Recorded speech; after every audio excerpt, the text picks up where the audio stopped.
Question says the minimum distance between any two points P1 and P2 while considering point P1 on one circle and point P2 on the other circle for the given circle's equations x square plus y square minus 10x minus 10y plus 41 is equal to 0 and x square plus y square minus 24x minus 10y plus 160 is equal to 0.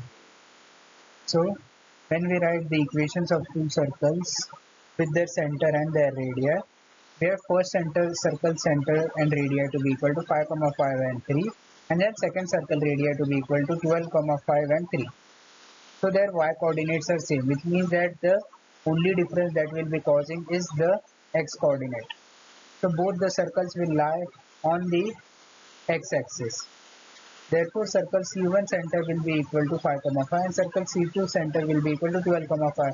So the distance between them is the difference in their x coordinate, which is equal to 12 minus 5, which is equal to 7. Now we have circle C1 center to be equal to 3, circle C2 center to be equal to radius to be equal to 3.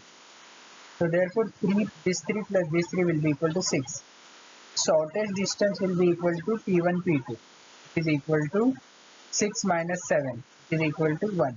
So therefore, P1 P2, which is the minimum distance between the two circles, is equal to 1.